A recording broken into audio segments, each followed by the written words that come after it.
We will continue on with today's post-race media availability for the 26th annual Rinia 250 here in the NASCAR Xfinity Series. And we're joined by today's runner-up, Brad Keselowski, driver of the number 22 Discount Tire Ford. Brad, out there, you were making a good run at Kyle there for the finish.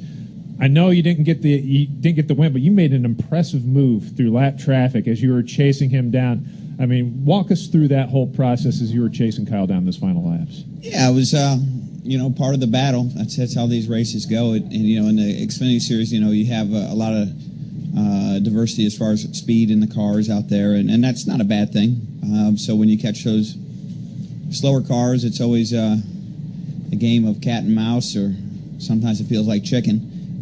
But I thought I kept catching them all in the wrong damn place, and I thought that kept me from having a shot to make a run at passing Kyle there, and I caught one, I think with 3 or 4 to go, and it just killed my run off of 4, and I lost about 4 or 5 car lengths, and I just was right there. I just needed to pop that bubble, and I kept losing that 1 or 2 car lengths every time I go through traffic. But all in all, a good day for us. We're super competitive with the 22 Discount Tire Ford, and that we're proud of, but we want to get wins too. Okay, we'll open the floor up for questions. We've got a question right there at the back.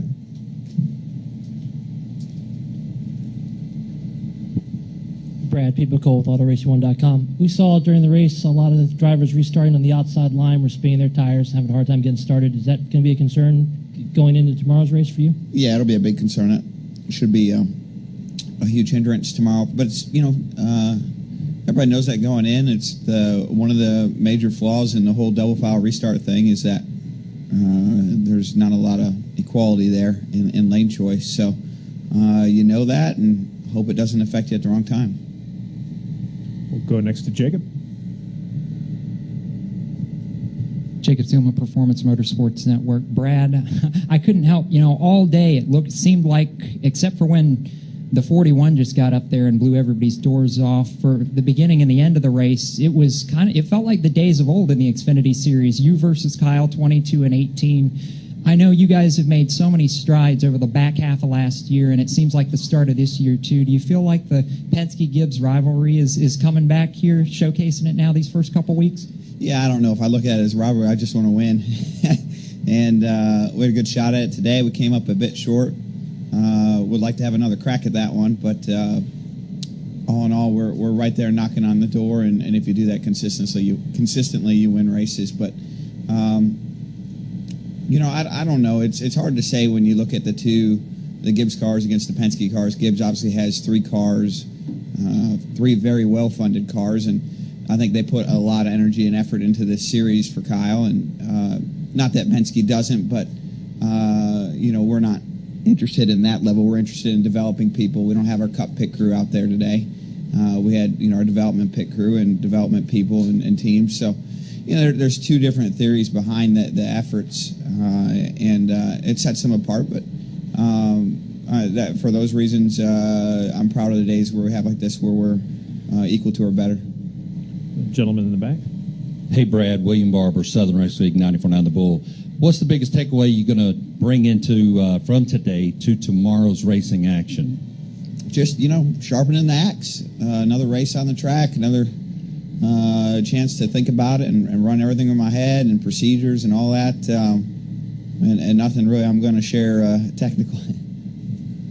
We'll go next to Stan and then over to Kyle. Stan Creekmore with Outside the Box. So, Brad, are you going to have a chance to talk to your truck drivers before they start? And No, I'm here with you, Stan. That's my deepest apologies. Yeah, they're out there craving my help as young drivers trying to make it, and instead I'm here with you, Stan. So there goes their career. My fault. I'm sorry. I had to have a Tony Stewart deadpan for at least 1 second. Thank you. What are you going to communicate to them that you think will help them? Well, I try to. It's hard to explain, but when my career was getting started, I didn't like a lot of people talking to me. And, I think sometimes you need to ask the questions that you need to know, and you get like 10 or 15 people in a year trying to tell you what to do, and you just can't make no sense out of anything. So I don't really. I don't tell them what to do. I don't tell my truck drivers what to do. I let them come to me, and if they have questions, I'm gonna give them the best answer I can every time and do whatever I can to help them. But I'm not gonna run to them and tell them what to do because some of those things they kind of have to learn and figure out yourself. The best lessons in life are the ones you learn yourself.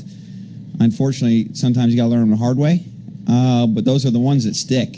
And so for those guys, that's kind of always been my philosophy or theory with them, and I think it's worked out pretty well. Looking through the field, it's funny. My spotter said this to me before we started the Xfinity race at Daytona stand. He said, "In front of you have Tyler Reddick, and behind you have Daniel Hemrick, and both of those drivers drove for you, and now they've graduated to the next level. That's a pretty darn good feeling." I said, "Yeah, you know what that is." And so seeing Tyler and Daniel and Ryan Blaney all kind of graduate to the next level is a real thrill for me, and that's what that program's supposed to be about. So I'm happy about that and hoping to see it continue to grow. There's nobody out there that sent more drivers up the ranks than BKR has, and hopefully we can continue to do that with Austin Cindric and Chase Briscoe. Oh, you're okay. I'm just wanted to make sure you got a little today. Know we loved you. We're going to the left here to Kyle. Kyle Mag to the RacingExperts.com. Brad, you're left over here. Can you just talk a little bit about having Greg Irwin back on the pit box? He was working with the R&D team, now back with the 22, and also just talk a little bit about that new aero package out there, how it was from your viewpoint today. Yeah, Greg's a solid guy. He's been around in this sport. He knows the ins and outs. He's really a rock that we can build the 22 Xfinity team around with so many young and developing guys. That I walked through the trailer yesterday after practice, and it felt like I was at a party and being introduced to everybody. I mean, half the team was brand new this year, so I need everybody to wear name tags. And so having a guy like Greg that can really be a source of stability is, I think, good for those guys. And he's had a great career at the Cup level, and he's going to keep having it. So that's good to see. And I think, that program's in a good spot with that. But looking further kind of at the rules package, I think the softer tires with the lower downforce is a hit. The cars are a little bit less aero sensitive behind each other. I would say they probably lost 20-30% of their aero push. There's still a big chunk left to gain, as you can tell by those numbers, but a pretty good step in the right direction. And I'm proud of the Xfinity Series and officials for recognizing the need to do work in that area and doing it in this series as well. The cars weren't that much harder to drive, and I think that's a testament to Goodyear and bringing a softer tire to kind of offset the downforce. So all in all, a net gain, I think, for the series and for the sport. Any additional questions for Brad Keselowski? Brad, congratulations. Good luck tomorrow. Thank you.